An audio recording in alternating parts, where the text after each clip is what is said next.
sabia que a nutrição e a suplementação têm um papel fundamental nas doenças autoimunes? Esse é o nosso tema hoje no Performance Nutrition Entrevista com Davis Gonzalez.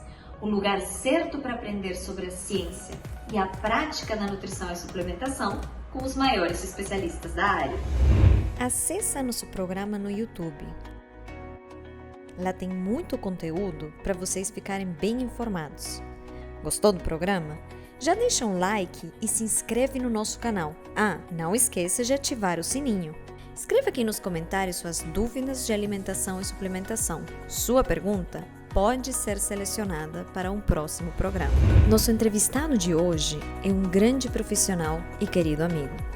Daniel Barreto é nutricionista e educador físico, mestre em ciências pelo Programa de Alergia e Imunopatologia da USP, especialista em fitoterapia pelas BRAM, pós-graduado em Fisiologia do Exercício e Treinamento Resistido e em Nutrição Aplicada ao Exercício Físico, ambas pela USP, e em Nutrição Clínica Funcional pela AVP, Centro de Nutrição Funcional. Realiza atendimentos de nutrição clínica, esportiva e fitoterapia em São Paulo e é professor de diversas pós-graduações pelo Brasil.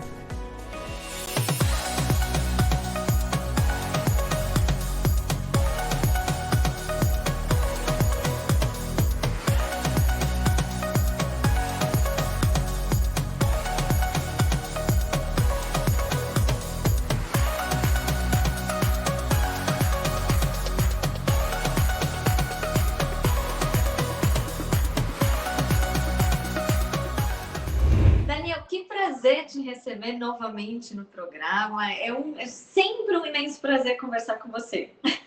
Nossa, eu que agradeço. É uma honra estar aqui mais uma vez, falando sobre um tema tão interessante. E de fato quando a gente pensa em sistema imune, é sempre um tema complexo, né?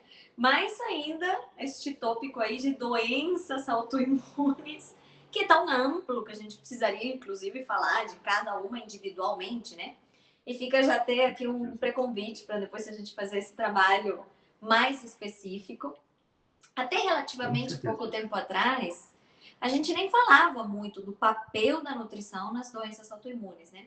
Que hoje, inclusive, sabemos ser extremamente relevante. E hoje também a gente tem muito mais casos. Então, pensando dessa forma um pouco mais ampla, né? Das doenças autoimunes, quais são as principais que o nutricionista atende em consultório?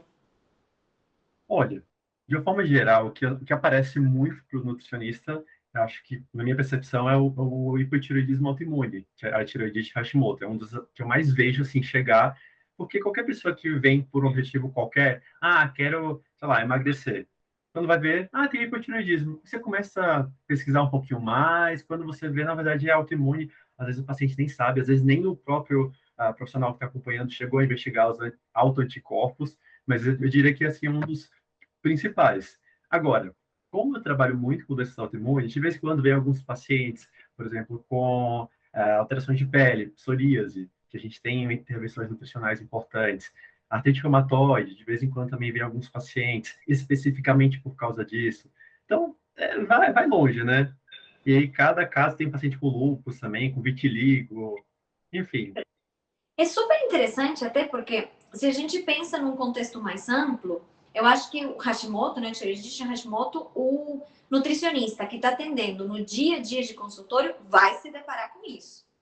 Mas a gente tem um campo bem amplo, né, na nutrição e sistema imune, nutrição e doenças autoimunes, para mais nutricionistas, não só você, se especializarem nesse âmbito, né? E lidar com doenças específicas em que a nutrição tem um papel tão relevante, né? Com certeza. E que cada doença tem mecanismos que são um pouquinho diferentes, que a gente pode pensar em intervenções com focos um pouco diferentes. Então, isso que é interessante, a gente tem doenças autoimunes. Se for pensar de uma forma geral, tem mecanismos que são muito importantes, né? Em relação à regulação dos linfócitos TH17, que não podem subir tanto, os linfócitos Treg, que são os T-regulatórios, têm que estar mais altos, que são mais anti-inflamatórios. Então, de uma forma geral, se a gente pegar esses dois linfócitos, a gente pode ter algo, enquanto intervenção nutricional, para melhorar nesses pontos. para reduzir resposta inflamatória sistêmica. Então, ok, mas quando a gente começa a olhar para quadros específicos, onde que está agindo esse autoanticorpo? É na tireoide? É na articulação? Dependendo, a gente vai mudar um pouco algumas intervenções. E aí entra numa outra polêmica com questão de glúten, que eu não vou entrar nesse mérito agora, mas que tem doenças que têm mais repercussão, outras menos, enfim. Vamos longe aí nesse ponto, se tu deixar. Ah, é difícil te deixar fugir de alguma coisa. Eu tô me contendo já aqui pra gente não falar demais. Mas no contexto, então, de doença autoimune, vai ter algumas doenças específicas em que a retirada do glúten faz diferença. Sim. E algumas em que não é não é, vai depender mais do caso a caso de se o paciente tem efetivamente ou não uma sensibilidade ao glúten, né? Isso, basicamente isso. Até porque nem todos os mecanismos das doenças são iguais, né? A gente tem uma base genética para algumas que são diferentes das outras. Um paciente, às vezes, vai ter um hipotireoidismo autoimune, mas não vai ter artrite reumatoide, e vice-versa. Tem um risco maior, porque você tem ali uma base genética muito próxima, mas não necessariamente. E aí a gente começa a ver essas diferenças. Eu vou pegar, inclusive, esse gancho até para te perguntar a respeito das causas, as principais causas. Elas são compartilhadas ou a gente também tem essa especificidade, né, para cada doença? Basicamente, a gente tem uma base muito parecida, mas que não é exatamente a mesma para as doenças todas.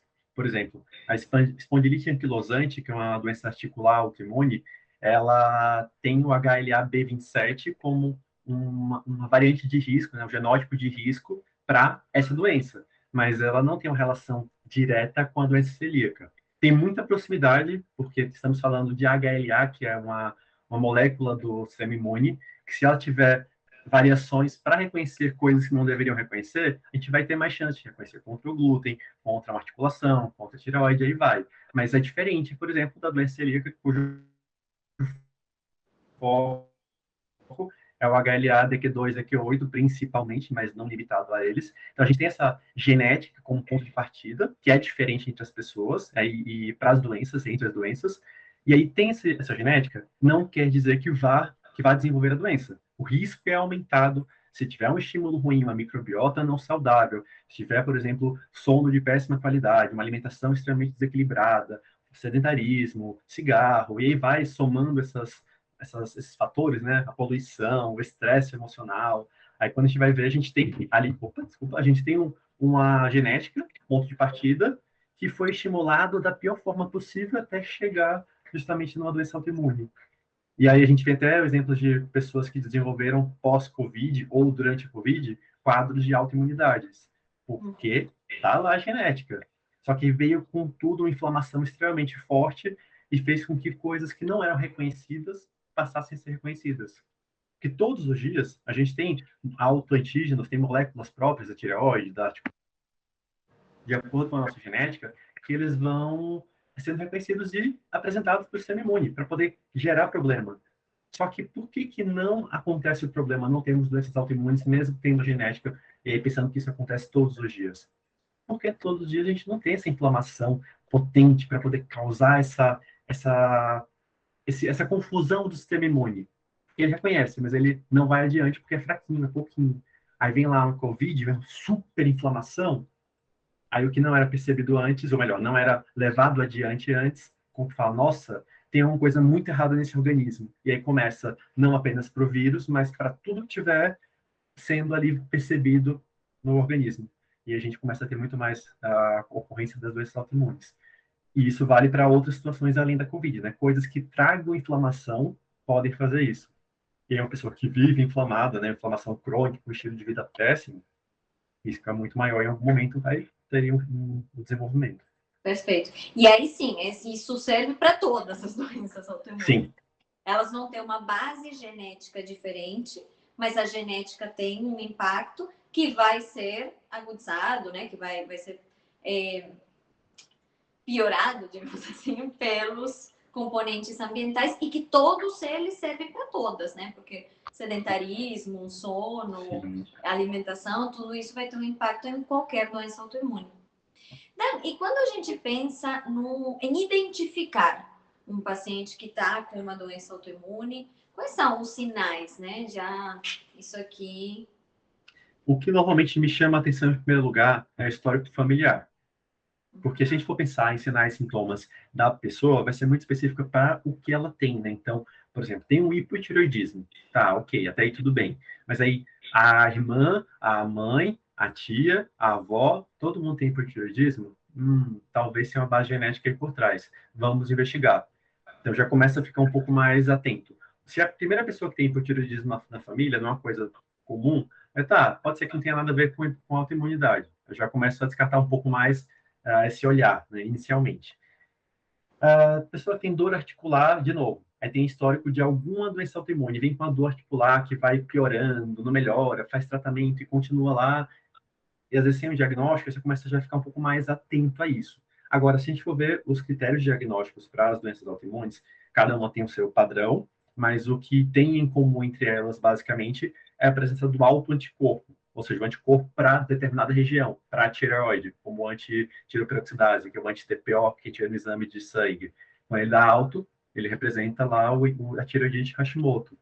A gente tem o antipeptídeo citrullinado cíclico, é o anti-CCP, que é para artrite reumatoide.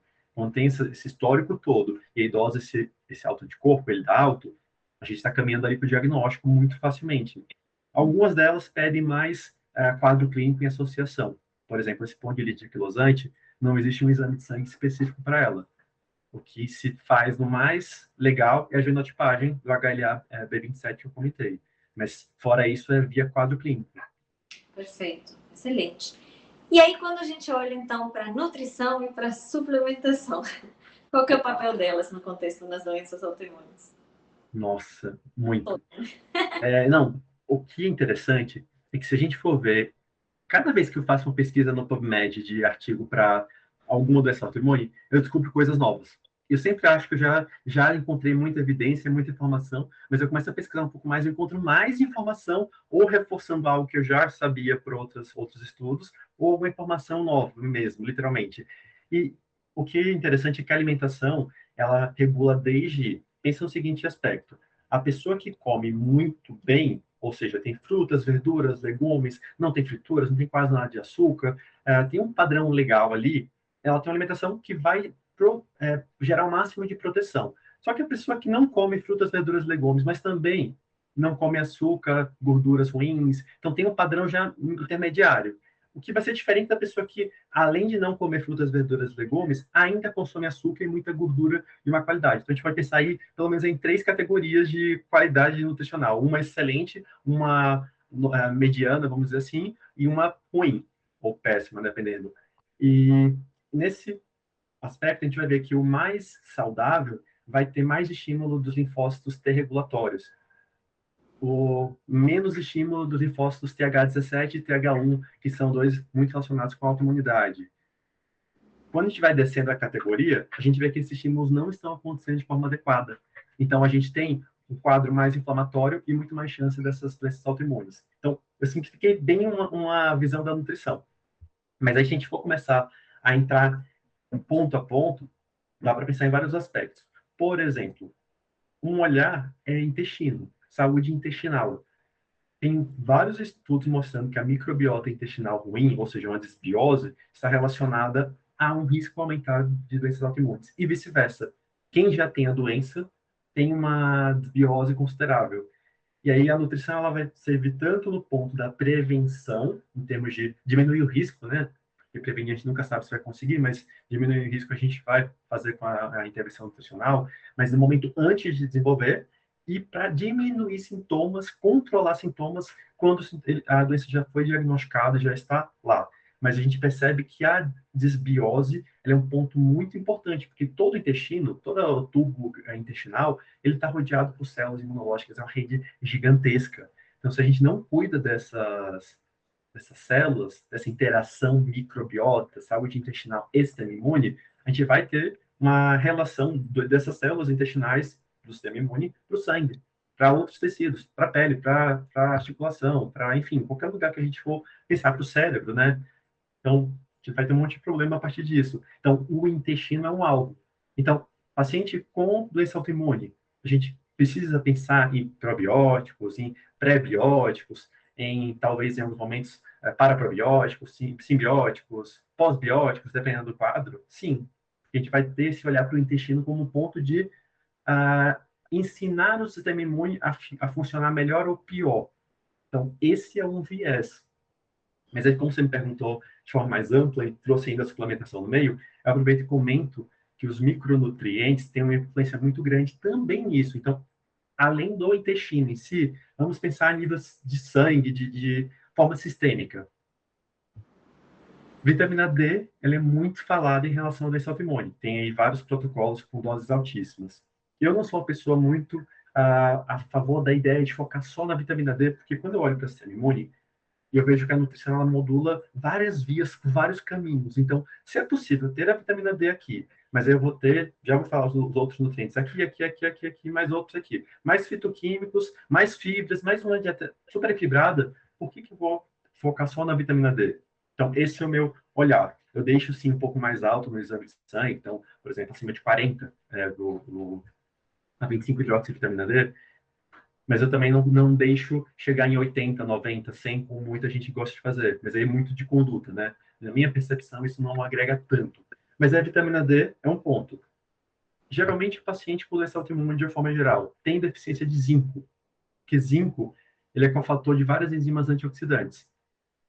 Então, por exemplo, a superóxido desmutase 1 e 3 tem o zinco como cofator enzimático. Se a gente tem um quadro inflamatório crônico, ou seja, já tem a doença, quando eu vou tentar lidar com a doença, eu vou consumindo zinco para usar nessas enzimas. E dentre outros fatores também, né? A própria absorção é prejudicada, e aí vai uma série de fatores que complicam ainda mais.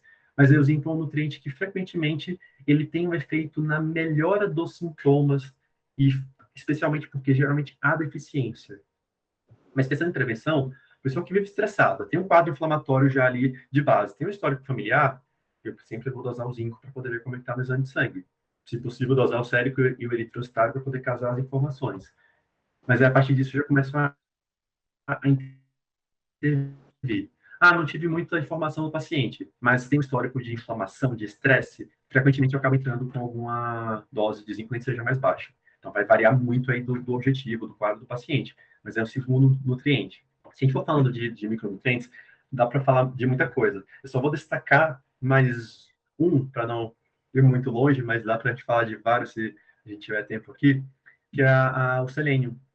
Que o selênio, muitas vezes, a gente não consegue dosar em exame de sangue por uma questão de cobertura de convênios, então muita gente nem pede a dosagem de selênio, mas tem vários estudos correlacionando a deficiência de selênio com o risco aumentado de doenças autoimunes e pior prognóstico.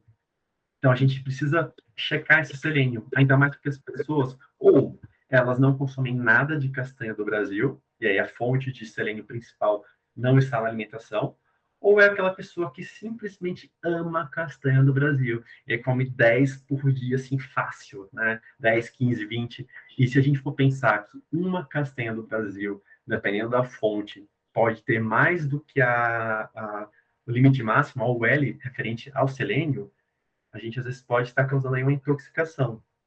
E aí vai depender de cada um, de vários contextos, mas fato é, o selênio ele é muito importante na medida certa, nem em excesso, porque ele vai ser pró-oxidante e pró-inflamatório, nem na falta, que na minha prática clínica é mais frequente do que o excesso, que a falta vai deixar o sistema imune mais fragilizado.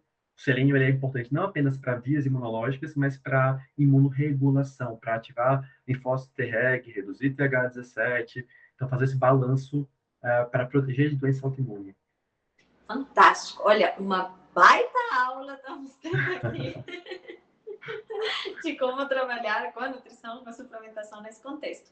E eu vou te pedir para você ficar um pouquinho por aí, porque já voltamos com mais respostas do Nutri.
várias perguntas sobre, na sua prática clínica, quais são os principais suplementos que você utiliza pensando em doença autoimune. E eu vou aproveitar que você começou a responder, você já entregou alguns, né? Selênio é um ponto importante, o zinco é um ponto importante, a vitamina D, e que você até brincou que não daria tempo de falar sobre os outros, eu vou te oferecer, então, esse tempinho, já que foi bem a pergunta que as pessoas mandaram. Nossa, que ótimo, porque eu já estava assim, agoniada para poder contar mais sobre esses outros nutrientes. Coisa boa. Então, deixa eu te falar um pouquinho. Primeiramente, vamos lá. Outros nutrientes são importantes a gente ter em equilíbrio. Um grupo seria o complexo B. Que o complexo B, se a gente for ver a vitamina B12, especialmente vitamina B12, ácido fólico e vitamina B6, mas ainda tem uma participação das outras do complexo B, se a gente for ver, tem relação com aumento, a deficiência tem relação com o aumento do efeito autoimune. Por exemplo, tem um estudo com ácido fólico mostrando que quando ele está baixo, o Treg baixa. E o Treg é anti-inflamatório. Não pode baixar, tem que aumentar. Então, mas deficiência de ácido fólico as pessoas têm? Nossa, com frequência a gente perde o ácido fólico, ele até pode estar dentro da referência, mas a gente vai ver outros marcadores, eles estão fora. Então, a homosteína está alta, por exemplo, 15.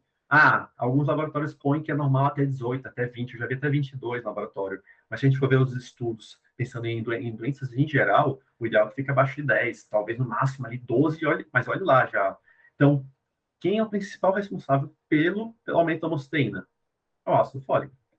Outros participam, mas o mais impactante é o ácido fólico. Então, é um nutriente que a gente consegue ver na homosteína mais alta um efeito de uma baixa dessa funcionalidade. Então, é um nutriente que dá para suplementar com certa facilidade. Obviamente, sem precisar de doses altas, pensando apenas em repor esse nível, enfim, em fazer esse equilíbrio.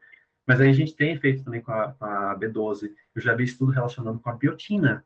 Biotina, que a gente às vezes pensa só em cabelo, né, que os dermatos usam muito, mas se a gente for ver, tem relação também com imunorregulação nesse sentido de redução do efeito da doença autoimune. Então, dá para a gente entrar com a suplementação, sim, com a biotina, com o ácido fólico, com a B6, com a B12, obviamente com base nos exames, né? Mas eu trago só como um exemplo.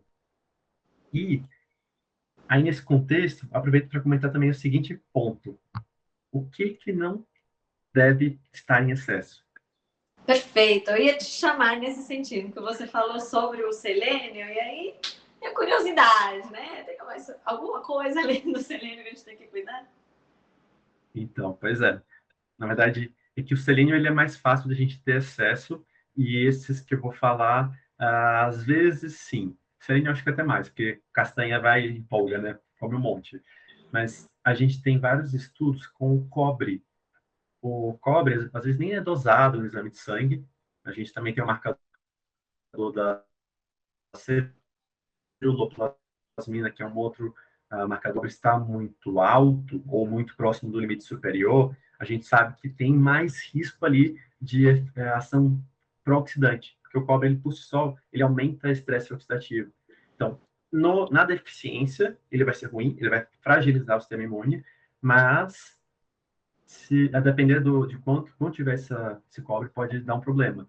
E assim, não é super comum a gente suplementar cobre, mas às vezes a gente vai fazer aquele balanço zinco-cobre para poder fazer uma suplementação adequada, né? De 15 a 20 para 1 de zinco para cobre. Então, às vezes, a gente faz isso para manter o equilíbrio, só que o paciente já vinha com excesso de cobre. Então, talvez seja o caso de fazer só o zinco ali por 1 mês, 2 meses, 3 meses, aí depois você repete o exame e vê como é que tá. E se for o caso, aí depois associa o cobre para manter essa homeostase. Mas esse é um exemplo.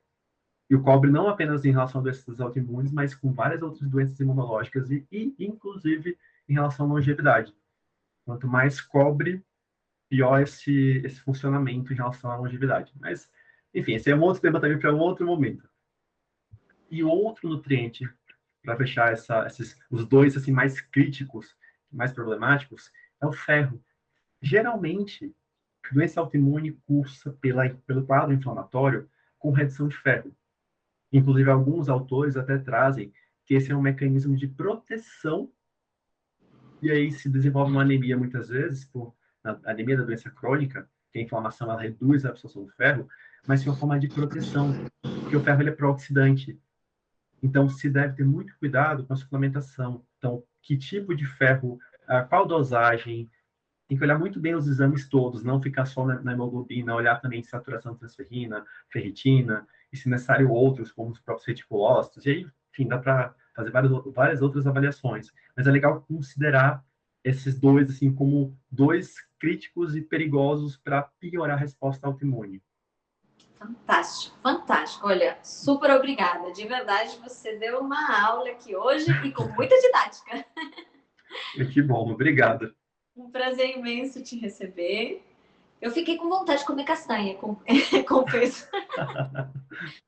E para vocês, gente, muito obrigada por nos acompanhar. Você quer deixar uma palavrinha final? Bom, sim.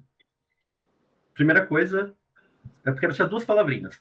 A primeira coisa é a nutrição tem muito, mas muito impacto no sistema imune e na regulação das doenças autoimunes. Então, muito cuidado, muita atenção nesse ponto, porque a gente, enquanto nutricionista, pode fazer muita coisa.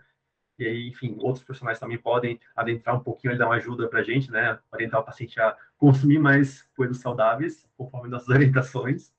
E a outra coisa é em relação à sua suplementação. Então, sempre façam de forma bastante individualizada. Então, não apenas, o zinco é legal, toma zinco. Não, calma. Por que vai precisar do zinco? Como está esse exame de sangue? Então, são esses dois detalhes. A nutrição faz muita coisa e cuidado com as doses excessivas, para ter essa personalização e fazer o melhor pelo paciente. E eu gostaria de agradecer por estar aqui falando sobre esse tema tão interessante, que dá para ainda ir muito longe. A gente falou em nutrientes, eu não falei de fitoquímicos, que ainda adora deixar de pouco, resveratrol, chá verde, aí tem um monte de coisa interessante, mas fica para outro momento. Fica mesmo. Super agradeço e obrigada a todos vocês que nos acompanham. Curtam, compartilhem, coloquem comentários. É um prazer imenso estar com vocês, com muito carinho na Nutri. A gente se vê.